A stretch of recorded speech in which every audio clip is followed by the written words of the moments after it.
All right, and we are recording. Uh, Hello. Hello. Uh, my name is Will. I am a BCA student at Central Michigan University. This is my friend from home, Alex. He is a streamer on Twitch, and I wanted to sit down today and talk with him about the platform and directions it's taken recently and where he's at with everything. So just to start us off, could you tell us a little bit about yourself, Alex? Uh, I'm a quality inspector at a factory job. I do streaming, picked it up more recently. I've picked this streaming stuff up more recently, doing more of a consistent streaming every day. Before that, I was streaming whenever I felt like it and trying to now pick this up as a proper job. Nice. Is that something you're looking to get out of it? Is like eventually be able to do this as a job one day? Yes, of course. That's kind of the main goal because I enjoy playing games way more and talking to people than I do working like a 9 to 5 though. This is more flexible. I can kind of get into different kind of fields Hmm. using this job. Not to mention like the communities that streaming kind of comes with in certain aspects. Oh As yeah. if you get like if you keep growing and things like that. Oh yeah, they'll grow in a proper community. There's some communities that are just a kind of like a cesspool of things, whereas other communities are very like maybe on the lower viewer count or more communal and talkative. Yeah. Like people, a lot of people I've noticed who are newer streamers tend to stream like together with other people, and I'm a really big fan of that. Uh, I think that's really interesting because it shows that community right out the gate. You know, Yeah. do you like streaming with other people typically? I have done that in the past, though. I do not. I only stream with people if it is directly about that game.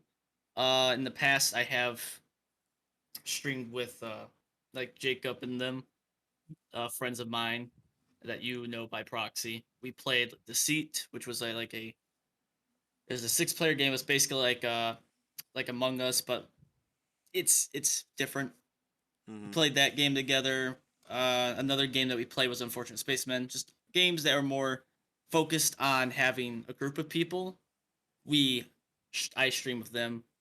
But if it's just like a game like this where I'm by myself, I'm just playing just to have fun.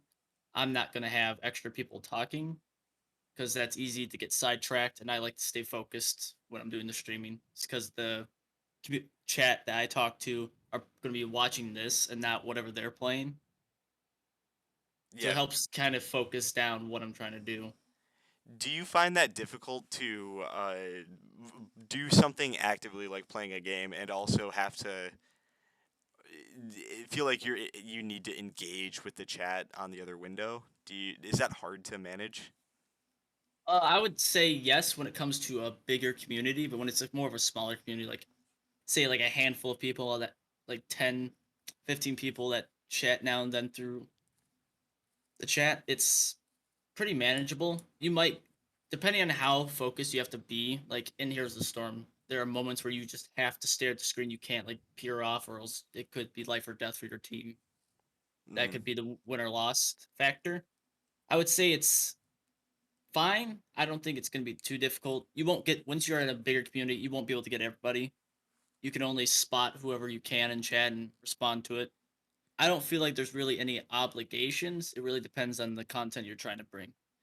Where you're at right now, do you feel like you have regulars in chat that you see pop in? Just people that like either just internet people that you don't know personally or people that you do know in real life that are just checking out what you're doing? Do you get that usually?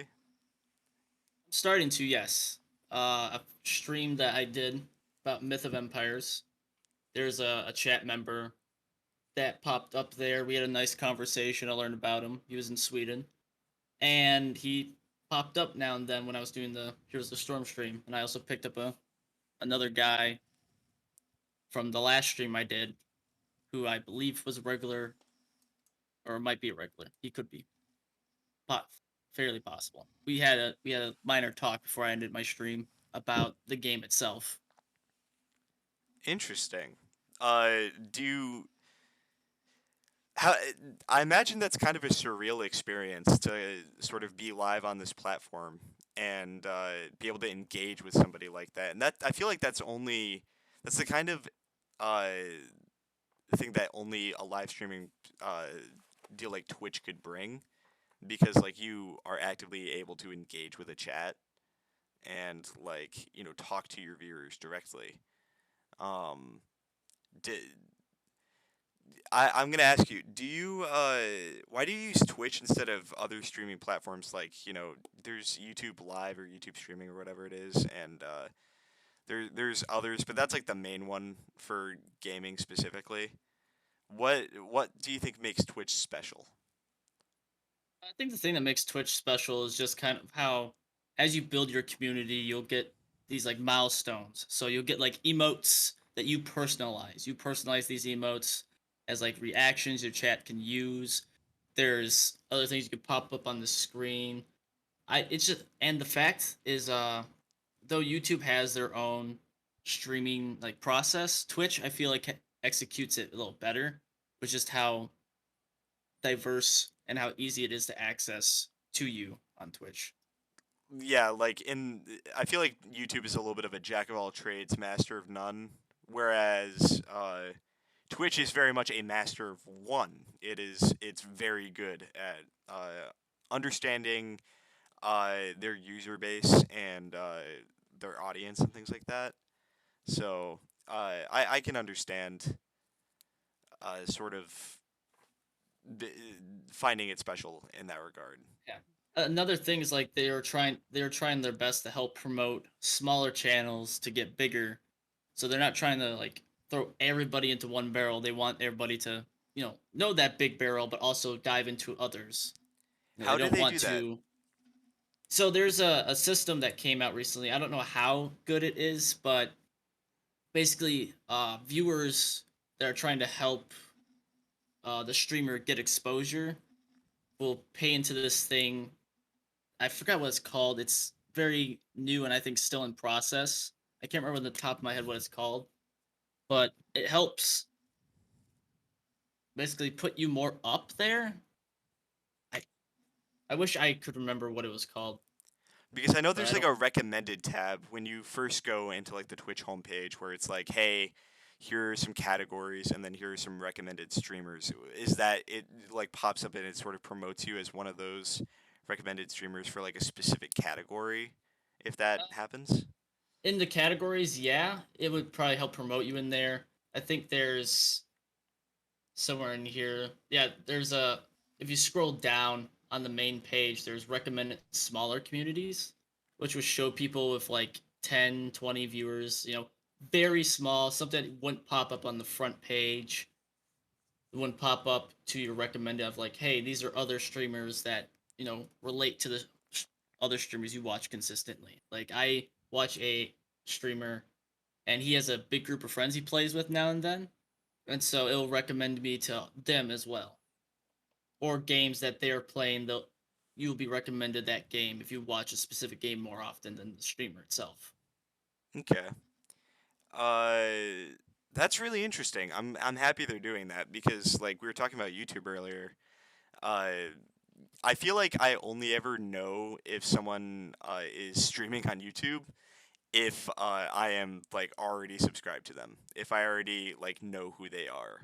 I don't come upon streams on YouTube naturally, which makes sense because it's not their primary function, but Twitch it is. So I'm glad to know that they're doing something at least to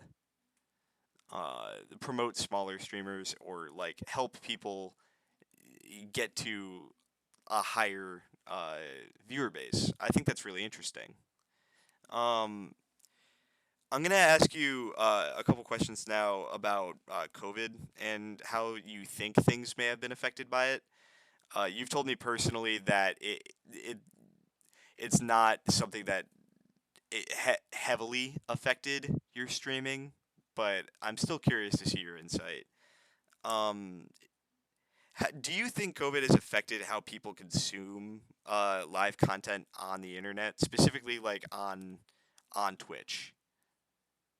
Let's say in a way, yes, because I remember back when it first hit, there was a lot of platforms, not even just Twitch and other platforms, say like Netflix, for example, where there was a high like boon in the usage of their platforms. So like Twitch took was basically like their, what's the word I'm looking for? Their bandwidth, or the power of their platform was being tested at nearly its peak because of how many people were at home, had so much free time because they had to take those 2 to 3 weeks off if they didn't have the uh like the important jobs that were like essential, the essential jobs. If you didn't have an essential job, you were stuck at home.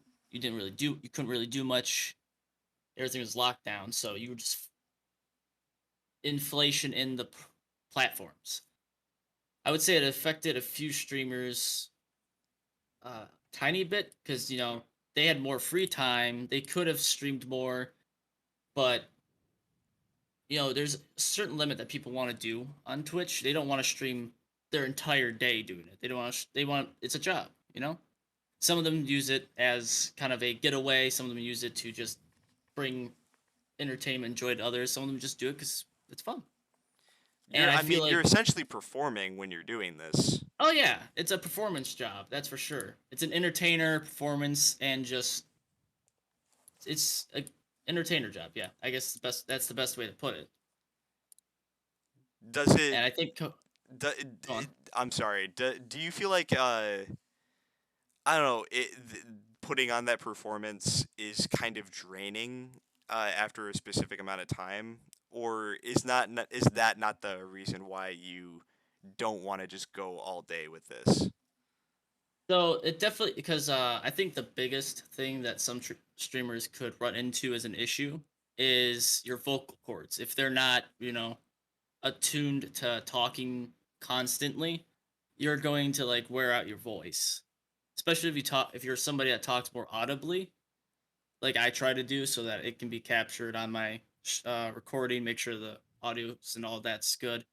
It can be a bit straining on your voice. It can also be a bit straining mentally. You could get like mentally fatigued because you're keeping track of the game. If you're trying to like do really good at it, you're gonna be focused on that. But you also got to draw your attention away to focus on chat, so you don't neglect that completely. So it's a bit of multi management, and that can be a little taxing. And once you get further into the streaming platform, it could grow even more. Like you got to remember, let's say you have a sponsorship, you got to remember put that somewhere on the stream, bring it up now and then, answer questions, focus the game. It's a bit of multitasking. It starts to slowly go from a small, you know, entertaining stream to a kind of like a business, and so it can be a little taxing depending on what you're trying to go for in that field. Okay. Uh, that yeah, that's very insightful. I feel like people see a lot of online content creation as like this dream job because you're doing something you enjoy while you're working, right? But I don't feel like that is what is the truth of the matter, you know? Like you're still working, you're still putting in hours and like doing a job. Uh whether or not you're like actively making all of your money through that or anything else, maybe you're just doing it for the fun of it. It's still an activity. It's still something that you're like actively doing. So, yeah, I can see how that could get taxing uh, after a little bit, especially as you grow your community. Um, let's see. Could you tell me a little bit about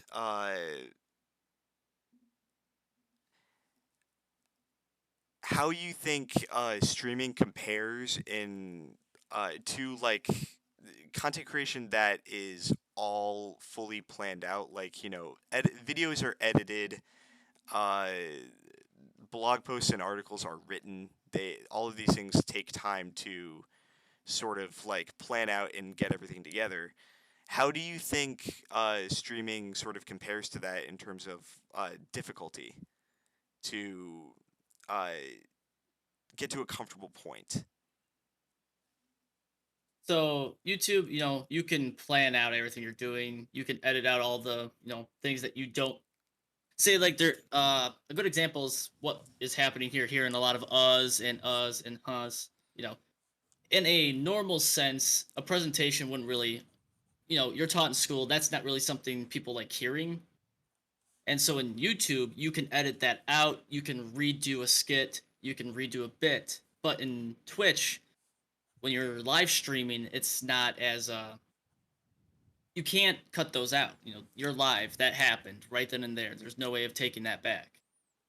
And when it's live, you have to improvise. You have to. It's a very much more of an improvised job than it is a more of an editing job.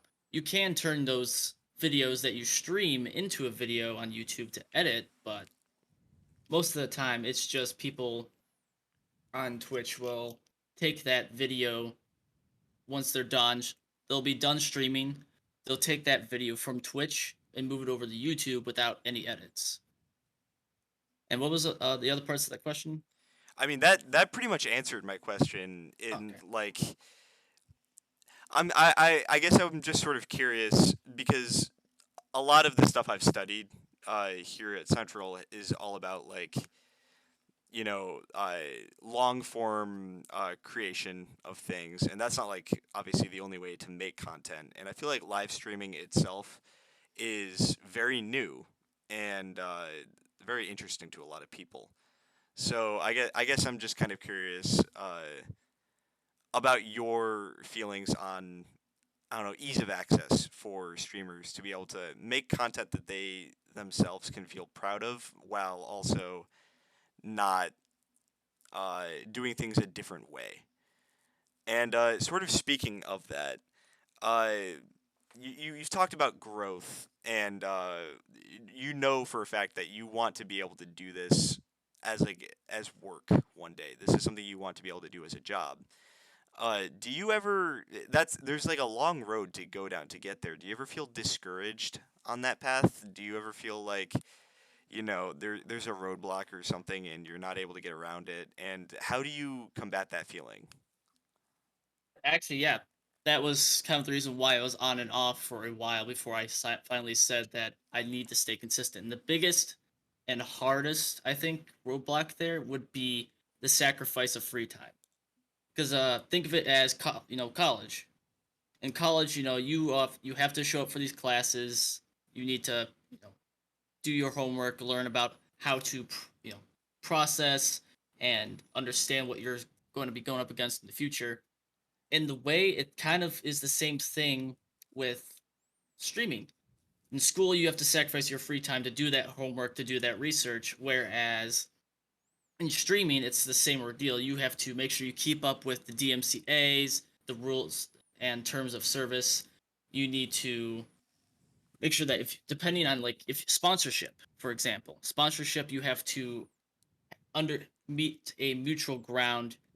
You need to ask something from that sponsor, while the sponsor offers you that opportunity. You give them exposure, they give you, money for that exposure. Uh, a big roadblock that I dealt with was that free time, though. A big hit was that free time because I like having flexibility. But when you're trying to get bigger in the field of Twitch, you need to sacrifice some time to build up to that point where you could have as free time as all you want. With me working a job from 3 p.m. to 11 p.m., it doesn't offer that much flexibility in the ways of what times I can stream. Because as you can assume, between 3 p.m. and 11 p.m., I'm working. And then outside of that time, I have to find time to sleep, uh, take care of myself when it comes to showering, feeding myself. And then whatever time I have left outside of that little self care, I have to put that time towards either Twitch or other hobbies that I may get interested. Okay.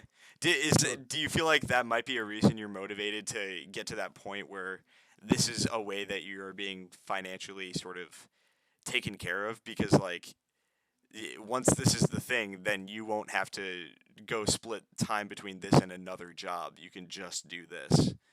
Do you think that's kind of a motivator in and of itself?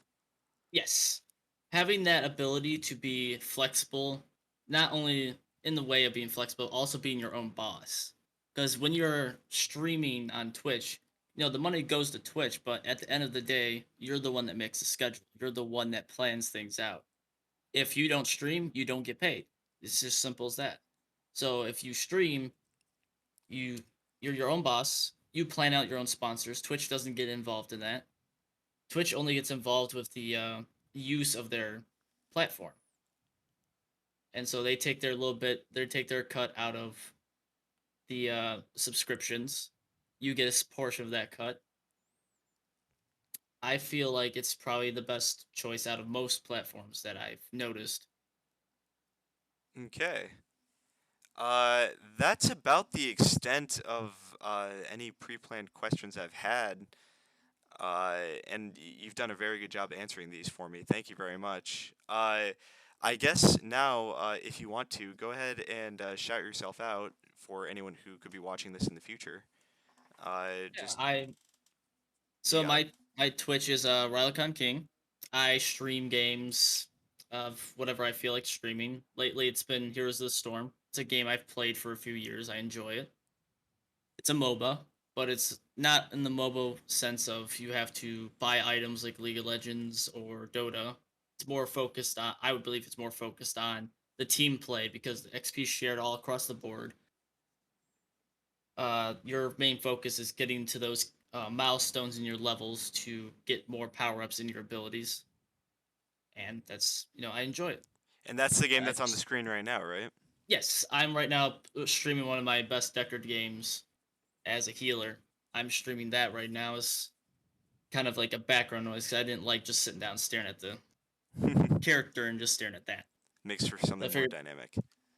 oh yeah, like I said, streaming, you got to improvise. If you do, you can plan things out, but it's not always going to go to plan because anything can happen live. When you're editing, you can record that and you can make adjustments there.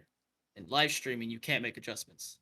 So there's the like minor down I would say a minor downfall to live streaming is that if something happens, you can't like pause and go back to it later. It's happening right then and there. You got to improvise and determine, you know, the best course of action of that situation.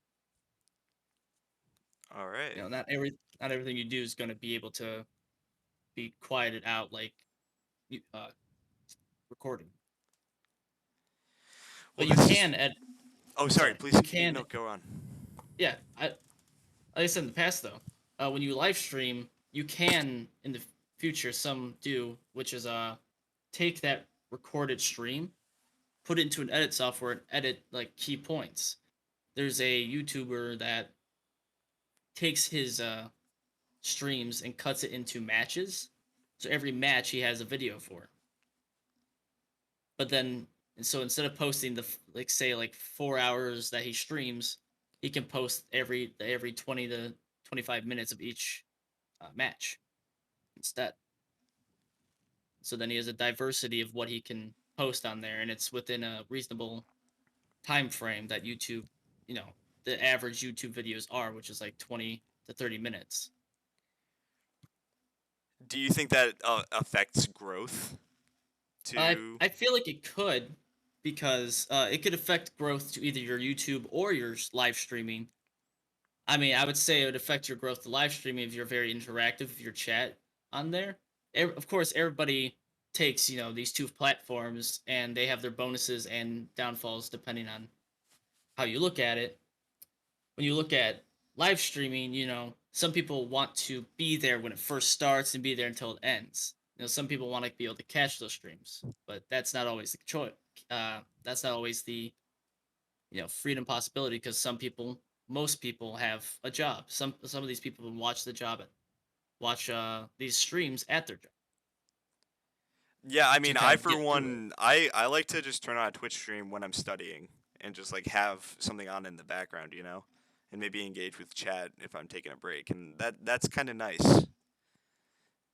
I That's really like why Twitch as a platform because of that.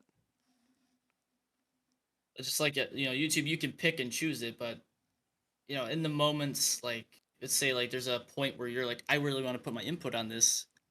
You can put your input in there, and if you're lucky, the if you're lucky, or if the chat's small enough to where the streamer has time to look back at it, you can have an interaction with them. And it won't be like a personal connection, but you can at least have that reaction to like have hear their reaction live, or have a nice conversation with them live, depending on how the situation is. And another thing that I would like to note is that Twitch has this new feature that lets you know, like, hey, this is this person's first time leaving a message for you to help help new people that are trying to chat with the streamer, and helping the streamer interact with new people that like first time chatters. So like, hey, this is this person's first chat, and then it's their message. How do you think about what do you think about Twitch's sort of tools for creators? Like, how effective are they? What do you mean by that? Because Yeah, that's I feel like it's a that's bit kind of a vague elusive. question. So, Yeah. okay, uh, Twitch as a platform, uh, as far as I can tell, is all about like the communities that are in a streamer can amass on their own, right? Uh, how do you think Twitch like actively helps build those communities with their streamers, or is it sort of up to the streamer themselves just to do like the brunt of the work in that regard? I'd say it's definitely more up to the streamer themselves. If they want to build that community, it's mainly up to the streamer. Though the tools that they're given, like the emotes, so like emotes are given out. There's an integration thing called Better Twitch TV, which is like to help add like little emote gifs into chat, and that helps kind of like bring kind of that vibe of emoting. And say like something was really funny, you would type in Omega lol in chat, and they even have the little emotes in the bottom right of that chat box, so you can just click on it, search it, and post it. Another thing that they added that also helps with the integration between a streamer and a chat member is there's like a VIP system. Let's say like somebody in chat, say you give out VIPs to people that are very helpful. You could put a VIP on this person, and then the streamer will notice like, hey, this is a person that helped me out a while ago with like nice information. I can pay attention to them. That can help the streamer out and understand, like, learning something new that they never would have learned unless that person was VIP'd because they helped in the past. It helps keep track of some people. Then there's also the subscribing system that Twitch has integrated, which is their main, I think, one of their like main sources that they get for income, and that also helps give the viewer access to those emotes. So you're paying your streamer $5, you gain access to all the emotes. You can feel more what's the word I'm looking for? More involved in chat, because now you have access to that specific streamer's emotes. So that's just a little slice of the streamer that you get to use, because they personally either paid somebody to make that, and you get to use it. That is sort of, as far as I can tell, what really does help differentiate Twitch is like how effectively they're able to sort of give creators like options to be able to be like, yeah, no, if you're a part of my chat, if you're in my stream, you are a part of like the entertainment that is currently happening. uh, you're you're talking to other people of this community. You are sort of able to interact with me and each other in a way that is interesting and not often seen in a lot of other creative mediums. And I'm a really big fan of that. I think a really interesting way to do things. It's definitely not common as far as I could tell in streaming platforms. A lot of things are just like, someone puts something out and then that's it. That's the end of it. There's a comment section down below that maybe they'll read, maybe they won't. And Twitch is all about like, yeah, no, uh, if you want to be able to interact with someone live, you can do that. That's the whole name of the game. Uh, That's the whole point of the platform is interaction of chat right then and there live. yeah.